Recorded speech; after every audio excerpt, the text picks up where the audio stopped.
आज की कार्रवाई शुरू की जाए। योर ऑनर, आज का जो केस है वो सुनने में आपको बहुत ही मामूली सा लगेगा और आप सोचेंगे भी कि कोई इतनी सी बात पर केस क्यों करेगा, क्या फायदा इतनी सी बात पर केस करने का।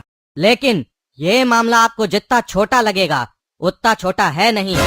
अगर इसकी गहराई में जाकर देखा जाए तब आपको जाकर समझ में आएगा कि ये कोई छोटी सी बात नहीं है। ये एक बहुत बड़ा स्कैम है जो काफी समय से चल रहा है कद्दूपुर में, जिस पर सभी का ध्यान है, जनता का भी ध्यान है और आपका भी ध्यान है, लेकिन किसी ने आज तक इसके ऊपर आवाज नहीं उठाई। लेकिन ये लड़का, एक मामूली सा छोटा सा 12 साल का लड़का, जब इसके साथ ऐसी घटना हुई तो ये चुप न बैठा। ये सीधा मेरे पास आया और इसने कहा, वकील साहब, हमको कद्दूपुर का रेल मंत्री के ऊपर केस करना है। अरे ये क्या सुन रहे हैं हम? रेल मंत्री पे केस कर दिया तुम? रेल मंत्री पे क्या केस किया रे तुम? हाँ, तुमको पता भी है रेल मंत्री क्या होता है? बिना सोचे समझे तुम किसी पे भी केस कर दोगे, इतना सम्मानित आदमी पे। नहीं जज साहब, जिसको आप सम्मानित व्यक्ति बोल रहे हैं वो असल में सम्मानित व्यक्ति नहीं है। जो अपनी जनता का सम्मान नहीं कर सकता है उसके साथ धोखा कर सकता है, दिन दहाड़े धोखा कर सकता है। आप उसको सम्मान देने की बात कर रहे हैं। मेरा बस चले तो हम अपना जूता खोल कर दें उसका मुंह में और मुंह तोड़ दें उसका। कद्दूपुर का जो रेल मंत्री है खट्टा, उसको हम लोग मंत्री क्यों बनाए? ताकि हम लोग का सेवा करे। सेवा का मतलब रेलवे में सुविधा लाए, सस्ता टिकट लाए, यात्री लोग को सुविधा हो, टिकट को सस्ता करे ताकि गरीब से गरीब वर्ग का व्यक्ति रेल में यात्रा कर सके, एक जगह से दूसरी जगह जा सके। लेकिन वो खट्टा कर क्या रहा है? जनता को लूट रहा है, उनका खून पसीने का मेहनत का पैसा लूट रहा है, दिन दहाड़े लूट रहा है। ये बात आपको भी पता है। आप हो सकता है अपना नौकरी बचाने के लिए कुछ नहीं कहते हो, लेकिन हमारे पास तो कोई नौकरी भी नहीं है, ना कोई धंधा है, वो हमारा क्या उखाड़ लेगा। और आप जैसा सोच रहे होंगे कि आखिर हमारे अंदर इतना हिम्मत कहाँ से आया केस करने का? काहे कि हम बच्चा हैं और बच्चा कभी किसी से डरता नहीं है। बच्चा को जो सही लगता है वो बोलता है, जो गलत लगता है वो भी बोलता है। लेकिन जब आदमी बड़ा हो जाता है, अपना धंधा पानी करता है, दिमाग से सोचता है, अपना परिवार के बारे में सोचता है, बहुत सारा बात सोचता है, तब उसको डर लगता है। और जब डर लगता है तो सच बाहर नहीं आता है, झूठ के साए में अपना जिंदगी बिता देता है एक गुलाम की तरह। लेकिन ये काला कद्दू है, ये गुलाम की तरह जिंदा नहीं रहेगा, ये जब भी जिंदा रहेगा राजा की तरह। अरे भाई रुको जरा रुको, कितना बोलता है रे तुम? तुमसे एक बात पूछे तुम भाषण दे रहा है? नेता बनेगा क्या रे? इतना बोलता है? तुम आखिर केस क्यों किया? सीधा सीधा बोलो ना, प्रवचन मत दो। हम फालतू थोड़ी ना बैठे जो तुम्हारा प्रवचन सुनेंगे, और भी केस को देखना है। चलो बताओ, केस काहे किए हो? क्या तकलीफ हुआ है तुमको, और तुमको ये चोट कैसे लगा है? जज साहब, ऐसे ही सवाल तो आपको मेरा वकील से पूछना चाहिए। कहे कि वकील को पैसा किस बात का दिए हैं, यही सब जवाब देने के लिए ना। लेकिन चलिए, आप हमसे पूछ रहे हैं तो हम आपको अपना दुख बताते हैं कि काहे हम खट्टा मंत्री के ऊपर केस किए। 2 हफ्ते पहले की बात है, जब मेरे पापा चल कर आए मेरे पास और बोले कद्दूपुर से करेलापुर की टिकट बना दो। और जब हम बनाने के लिए बैठे तो कद्दूपुर का जो वेबसाइट है रेलवे का, उस पर देख रहे हैं टिकट ही अवेलेबल नहीं है। और आपको ताज्जुब होगा सुनकर, टिकट हमको 2 महीना बाद का बनाना था, लेकिन टिकट अवेलेबल नहीं है, वेटिंग चल रहा है। 2 महीने बाद का टिकट, तब भी वेटिंग चल रहा है। सोचिए अगर हमको कल परसों का बनाना होता तो कैसे बनाते? सोच कर देखिए कभी इस बात पर आप भी। अरे हो सकता है बाबू टिकट नहीं हो, ऐसा होता है, इसका ये मतलब थोड़ी ना है तुम रेलवे पे केस कर देगा। हाँ? अरे नहीं जज साहब, टिकट अवेलेबल था। हम भी आपकी तरह पापा को बोले टिकट नहीं मिल रहा है। इतना सुनते ही पापा हमको 2-4 चमेटा लगा दिए और हमको बोले तुमको टिकट नहीं बनाने आता है। जो एजेंट लोग है बाहर बैठा हुआ, वो लोग 50, 100, 200 रुपया लेकर टिकट बुक करके दे देता है। वो लोग कैसे करके देता है? अगर वो लोग करके दे सकता है तो तुम क्यों नहीं करके दे सकता है? तुमको भी तो कंप्यूटर हम सिखवाए हैं। बस इतना सा सुनते ही हमारा ईगो हर्ट हो गया और हम एक स्टेशन पीछे से सर्च किए टिकट, और आपको पता है वहाँ से 305 सीट खाली था।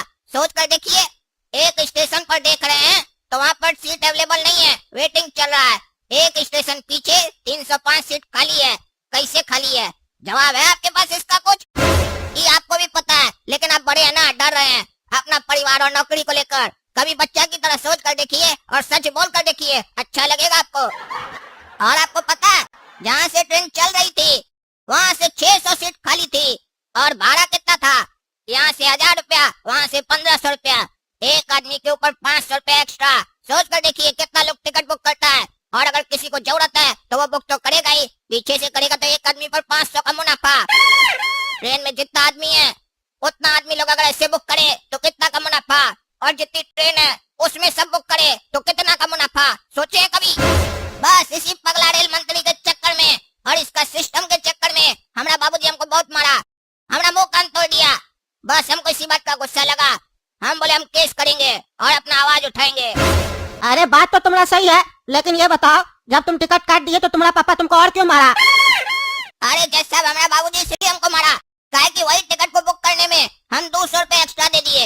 एक स्टेशन पीछे से बनाए थे ना तो 200 एक्स्ट्रा लग गया, लेकिन वही टिकट बुक करने का एजेंट लोग 50-100 रुपए एक्स्ट्रा ले रहा था, तो बाबूजी बोले 100 रुपए हमारा एक्स्ट्रा गया, इसीलिए हमको बहुत मारे, 100 मुक्का मार दिया हमको, 1 रुपए के बदले में 1 मुक्का मारे। अरे बात तो तुम फतेह का बोला है बच्चा, हम तुम्हारे साथ है। क्यों मंत्री साहब, क्या चल रहा है रेलवे में? हैं? जनता को लूट रहे हैं आप? बताइए, हम भी काफी बार टिकट कटाए हैं, हमको भी टिकट नहीं मिलता है, हमेशा वेटिंग में दिखाता है।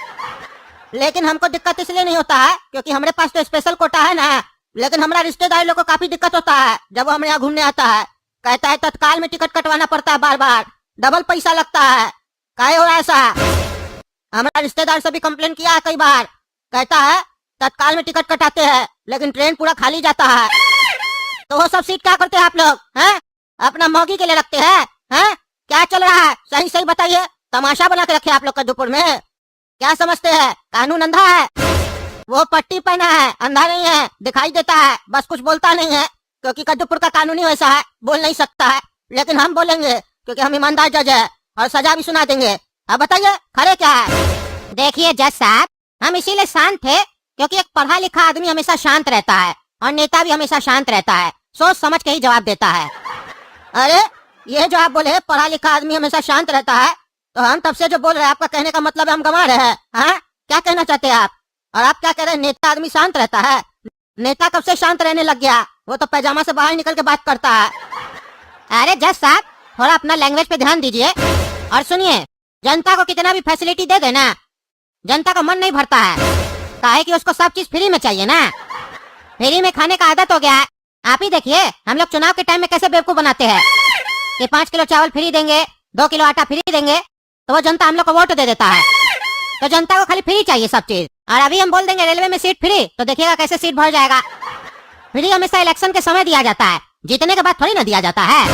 अरे यानी कि आप मान रहे हैं कि आप लोग चोरी करते हैं? हाँ?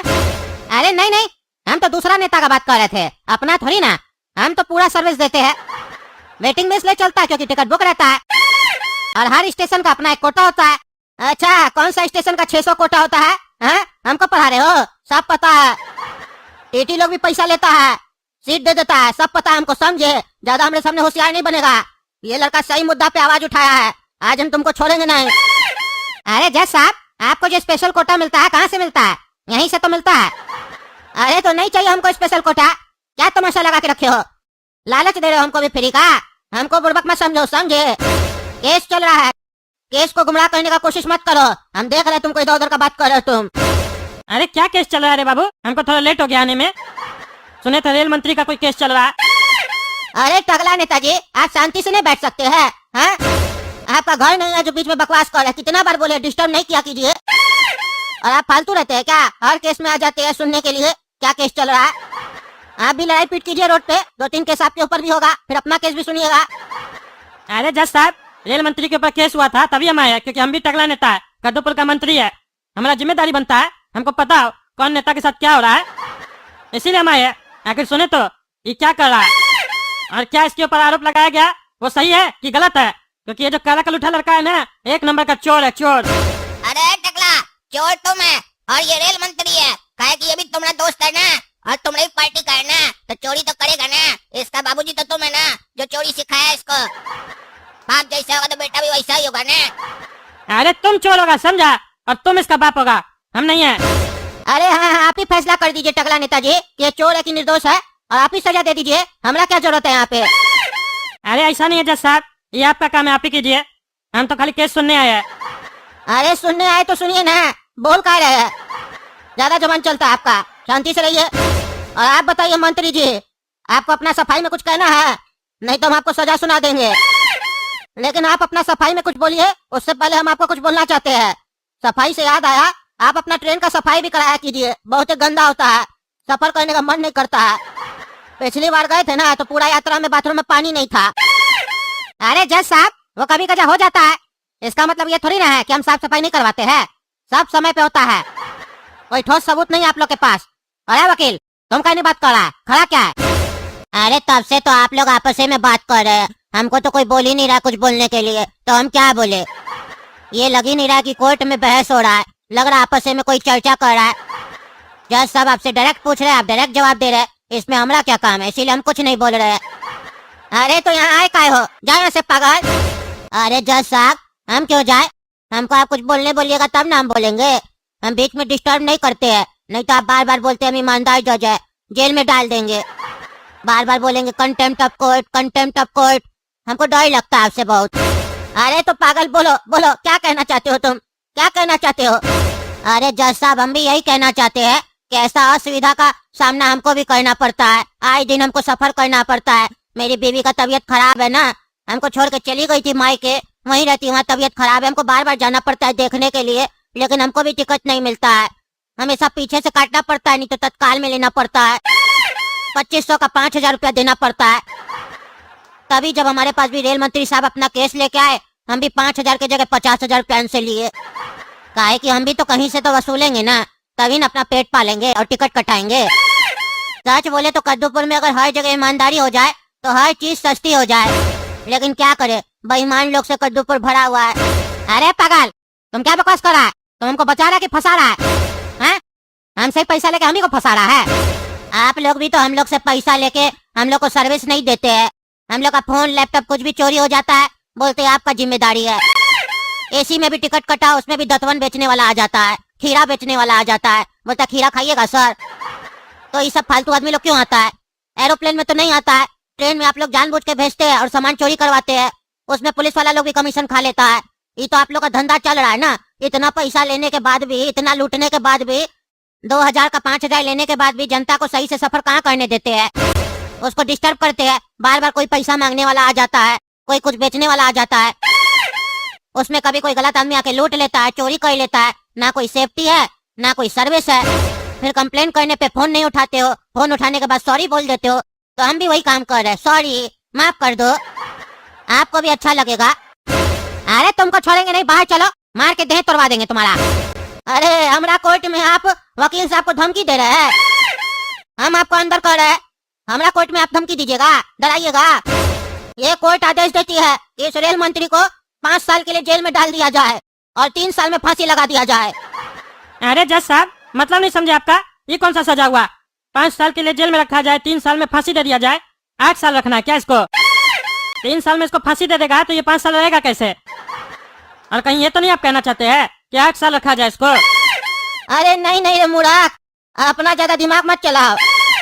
5 साल का सजा सुना के इसके साथ हम चीटिंग कर रहे हैं, 3 साल में इसको फांसी दे रहे हैं। जैसे ये लोग 5000 रुपया लेके सर्विस कुछ नहीं देता है, चीटिंग करता है, हम भी चीटिंग कर रहे हैं। चीटर लोग के साथ हम भी चीटिंग करते हैं, हम ईमानदार जज है। जाओ रे हवलदार, लेके जाओ इस पागल मंत्री को और जाके डंडा ही डंडा मारो जब तक इसको फांसी न लगे। अरे जज, तुमको भारी पड़ेगा, बाहर निकलो, तुमको बताएंगे हम, और इस काला कलूठा लड़का को भी। अरे बेटा, तुम जब तक अंदर नहीं जाएगा तब तक हम यहाँ से बाहर नहीं निकलेंगे, और एक बार तुम अंदर चला गया ना, उसके बाद देखना तुमको कितना भारी पड़ेगा। हमसे ज्यादा दिमाग लगाओगे ना तो 2 कैदी को बोलेंगे तुम्हारा सजा माफ कर देंगे, इसको मार दो जेल में, फिर देखना वो लोग कैसे तुमको अंदर में ठिकाना लगा देगा। ज्यादा होशियार बनता है रे, हाँ? ईमानदार जज, इसका मतलब ये मत समझो कि हम शरीफ है, हम शरीफ वाला गुंडा है। अपना गुंडागर्दी दिखाएंगे ना तो तुम अपना गुंडागर्दी भूल जाओगे, समझे? हमारे सामने आवाज मत उठाना। तुम सफेद कपड़ा पहनते हो, हम काला कपड़ा पहनते हैं, और काला जादू भी आता है हमको। चलो जाओ, मनहूस कहीं का, रेलवे चलाता है तुम, अंदर जाके ठेला चलाओ, तुमसे रेलवे नहीं चलेगा, आया बड़ा रेलवे चलाने वाला। देखे ना दोस्तों, हम कितना ईमानदार है, रेल मंत्री को भी नहीं छोड़े, अंदर कर दिए। तो आप लोग को वीडियो पसंद आए तो कद्दू जोक चैनल को सब्सक्राइब कीजिए, वीडियो लाइक कीजिए और ज्यादा से ज्यादा शेयर कीजिए, और बताइए हमारे बारे में कि हम कितना बड़ा ईमानदार जज है। कद्दूपुर में हमसे कोई नहीं बच सकता है, हमारे जैसा जज होना चाहिए, ऐसा कमेंट करके बोलिए।